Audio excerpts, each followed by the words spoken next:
हुजूर ने फरमाया ये दो कलमे ऐसे हैं जो जुबान से कहने तो आसान है, मिजान अमल पर जब कयामत में तुलेंगे तो इनका बड़ा ही वजन होगा। और फिर फरमाया हबीबतान इलर रहमान, ये दो कलमे तुम्हारे रब के महबूब हैं, अल्लाह को प्यारे भी बड़े हैं। सुबहान अल्लाही व बिहम्दिही सुबहान अल्लाहिल अज़ीम, ला हौला वला कुव्वता इल्ला बिल्लाहिल अलिय्यिल अज़ीम। ये 99 बीमारियों से शिफा है। और आला हज़रत रहमतुल्लाह अलैह ने हदीस लिखी है कि नबी पाक अलैहिस्सलाम ने फरमाया उनमें से हल्की बीमारी ये है कि ये पढ़ने वाले का अल्लाह गम दूर फरमा देगा। गमों से निजात के लिए ला हौल शरीफ को पढ़ें, फिर इसके साथ साथ हस्बुनल्लाहु व निअमल वकील इसकी तस्बीह करें।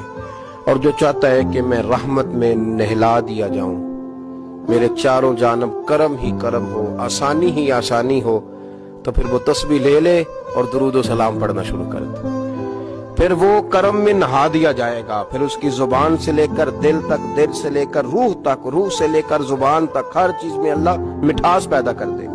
और आप जरा समझिए, एक कतरा अल्लाह की रहमत का किसी को मिले तो दुनिया और आखिरत उसकी बन जाती है। तो हुजूर ने फरमाया कि मुझ पर एक बार दुरूद शरीफ पढ़े, अल्लाह 10 रहमतें नाजिल करेगा, 10 गुनाह माफ करेगा और 10 दर्जे अल्लाह अपने कुर्ब की तरफ उसके बुलंद करेगा।